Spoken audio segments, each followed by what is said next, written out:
మిత్రులారా, ఈరోజు సమావేశానికి కారణం ముఖ్య ఉద్దేశం ఏంటంటే మన Telangana electricity employees union H142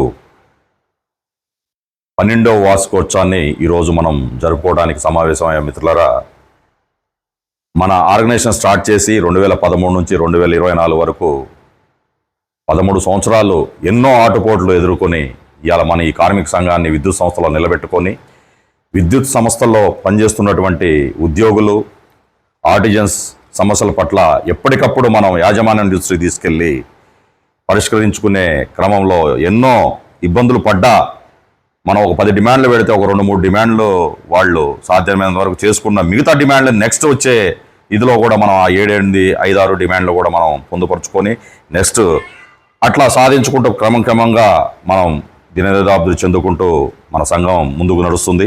అలాగే జీవో నెంబర్ 6 మీద ఏ కార్మిక సంఘం ఏం పోరాటం చేసిందనేది మనకు తెలియదు, కానీ డిపెండెంట్ కోటాలో ఉద్యోగాల నిమిత్తం మనం జీవో నెంబర్ 6 మీద ప్రత్యేకంగా శ్రద్ధ తీసుకొని డిప్యూటీ చీఫ్ మినిస్టర్ బట్టి విక్రమార్క గారిని కలిసి మనం మెమరాండం ఇచ్చి ఆ మెమరాండంకి ఆయన స్పందించి వెంటనే విద్యుత్ సంస్థల యాజమాన్యానికి ఆయన ఒక లెటర్ రాయటం, ఆ లెటర్ ద్వారా జీవో నెంబర్ 6ని రద్దు చేస్తూ కారుణ్య నియామకాలు విద్యుత్ సంస్థ జెన్కోలో పునరుద్ధరించండి అని వారు చెప్పటం చాలా సంతోషకరం. ఎందుకంటే ఎన్నో సంవత్సరాల నుంచి కార్మికులు మన విద్యుత్ సంస్థలో పనిచేసుకుంటూ అనారోగ్య కారణాల వల్ల మరణించినప్పుడు వారి కుటుంబంలో ఒకరు ఉద్యోగం ఇవ్వడానికి ఎన్నో ఆంక్షలు పెట్టి యాజమాన్యం చాలా ఇబ్బందులకు గురి చేసిన విషయాలు మనందరికీ తెలుసు.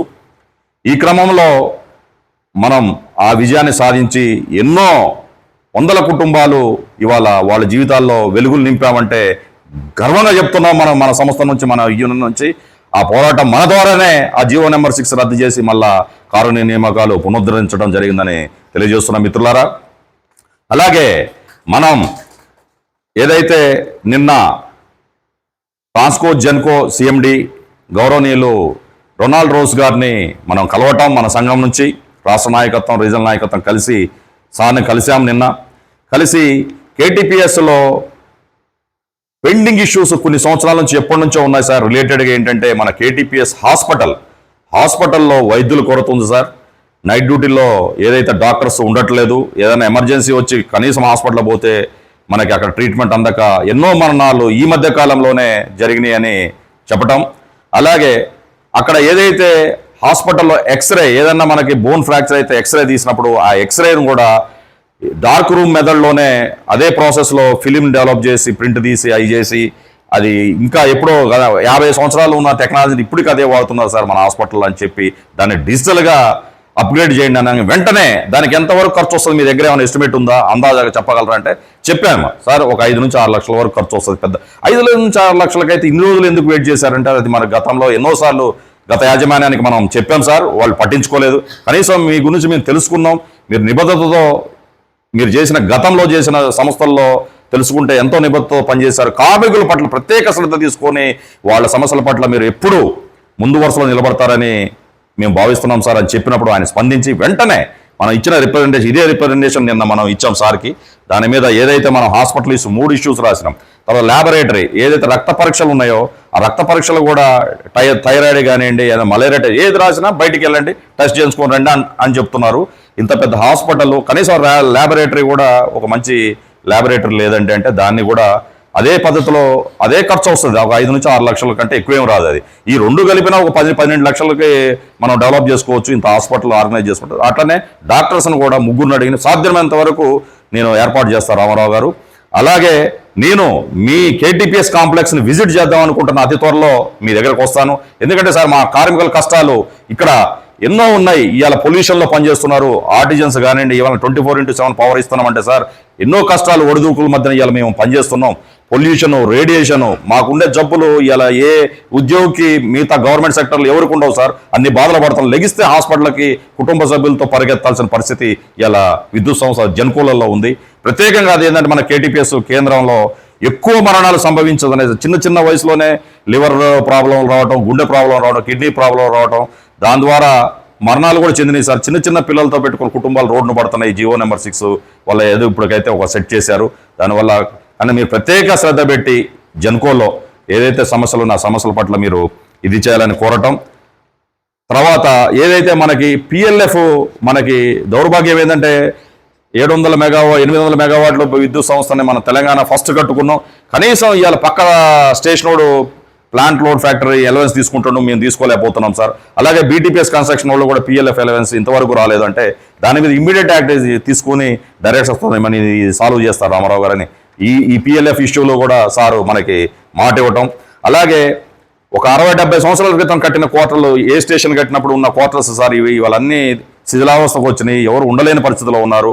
ఈ 7 స్టేజ్ క్వార్టర్లు కనీసం మనకి ఏదైనా మల్టీ స్టోర్ బిల్డింగ్స్ ఎంప్లాయీస్కి ఆర్డిజన్స్కి మీరు నిర్మించి కొత్త క్వార్టర్స్ ఇవ్వాలని చెప్పేసి అది కూడా నేను సానుకూలంగా చూసి దాన్ని ఎగ్జామిన్ చేసి నేను ఇది కూడా అతి త్వరలోనే తీసుకొస్తాను క్వార్టర్స్ విషయం కూడా అన్నారు. అలాగే ఆర్టిజన్స్ విషయం కానివ్వండి, ఎంప్లాయీస్ విషయం కానీ ప్రమోషన్ పాలసీస్ ఎక్కడికక్కడ మీరు ఏదైతే స్టాండింగ్ ఆర్డర్స్లో పెట్టిన 5 సంవత్సరాలకు ప్రమోషన్ కల్పిస్తామన్న విధానం ఇంతవరకు అమలు కాలేదు సార్. సర్వీస్ రెగ్యులరేషన్స్ కాలేదు, వాళ్ళకి అప్డేట్ కాలేదు. ఆ ఇష్యూస్ ఏదైతే స్టాండింగ్ రూల్స్ ప్రకారం ఉన్న నామ్స్ ప్రకారం ఏదైతే మీరు చేస్తున్నారో దాన్ని ఇంతవరకు ఆర్టిజన్స్ విషయంలో ప్రమోషన్స్, అలాగే క్వాలిఫైడ్ ఉన్న అప్పుడు తర్వాత చదువుకున్న వాళ్ళని సర్టిఫికేట్ తీసుకొస్తే కనీసం ఇలా ఎంటర్ చేయలేని పరిస్థితి, నెక్స్ట్ ప్రమోషన్ అర్హత లేకుండా పోతుంది సార్ అని వారి దృష్టి చేసినప్పుడు ఇది కూడా నేను సానుకూలంగా దీన్ని పిలిచి మీ సీఈల్ని జాయింట్ మీటింగ్ తీసుకుని ఈ ఇష్యూను కూడా క్లోజ్ చేస్తాను అతి త్వరలోనే నేను వాళ్ళు చెప్పడం. ఎడ్యుకేషన్ క్వాలిఫికేషన్స్ ఉండి మనం ఫర్దర్గా ఏదైనా ప్రమోషన్కి వెళ్ళి ప్రమోషన్స్ కూడా మనకి ఏదంటే ఖాళీలు రేషియోని బట్టి ఫిలప్ చేయాల్సిన పరిస్థితి ఉంటుంది. ఆర్టిషన్ గ్రేడ్ 4 నుంచి గ్రేడ్ 1కు అది కూడా ప్రమోషన్ పాలసీ కూడా అతి త్వరలోనే డిసైడ్ చేద్దామని చెప్పడం. అలాగే 4మెన్ గ్రేడ్ ఇప్పుడు ఏంటంటే 4మెన్ ఫస్ట్ గ్రేడ్ అక్కడ సీల్ అయిపోయి ఒక 10 సంవత్సరాలు 4మెన్ ఫస్ట్ గ్రేడ్గా ఉండిపోతే కింద జేపీఐ నుంచి ప్రమోషన్స్ అన్న ఆగిపోయినాయి సార్. వాళ్ళకు ఒక స్టెప్అప్ ఏదన్నా మీరు సూపర్ న్యూమరల్ పోస్ట్ ఏదైనా క్రియేట్ చేసి ఒక స్టెప్అప్ చేస్తే జేపీఐ నుంచి కనీసం మనం ఇవాళ ఉన్న జెన్కోలో ఉన్న కింది క్యాడర్ నుంచి గ్రేడ్ 2 వరకు కొంత ప్రమోషన్. ఎందుకంటే తెలంగాణ వచ్చిన తర్వాత ప్రత్యేకంగా నష్టపోయింది కార్మికులే సార్. ఇవాళ మేము వేరే వాళ్ళ గురించి మేము ఎప్పుడు కంపేర్ చేసుకోము. మాకు నష్టం జరిగిందంటే తెలంగాణ 2014 తర్వాత ఒక్క కార్మికుడు కూడా మాకు ప్రమోషన్ రాలేదు అని చెప్పడం. దాని మీద కూడా వాళ్ళు అతి త్వరలోనే మనకి ఇవాళ రాసిన ప్రతి పాయింట్ మీద క్లీన్గా అబ్జర్వ్ చేసి సారు మనకి మాట ఇవ్వడం జరిగింది. మిత్రులారా, ముందు కూడా ఇదే విధంగా మనం ఎటువంటి సమస్యలున్నా యాజమాన్యం దృష్టికి తీసుకెళ్ళి మనం సాధ్యమైనంత మేరకు సాధించుకుందామని ఈ సందర్భంగా తెలియజేస్తూ ఇవాళ మనం ఏదైతే మన తెలంగాణ ఎలక్ట్రిసిటీ ఎంప్లాయీస్ యూనియన్ స్థాపించి మనల్ని అందరినీ ఒక తాటి మీదకి తీసుకొచ్చిన మహానుభావుడు మహమ్మద్ ఖాజా మొయిద్దీన్ గారు, వారికి ఒక్క 2 నిమిషాలు సంతాపం చేసి మనం కేక్ కట్ చేసుకుందాం. ఎందుకంటే వారు స్థాపించిన యూనియన్ ఇది, వారు స్థాపించిన గొడుగు కింద ఇవాళ మనం అందరం ఇలా లీడర్స్గా తయారై ఇలా విద్యుత్ సంస్థల్లో నిలబడ్డామంటే వారు చూపిన మార్గాన్ని మనం ఇచ్చేసి ఒక్క 2 నిమిషాలు వారిని ఇచ్చేసి మనం మౌనం పాటిద్దామని కోరుకుంటున్నాం.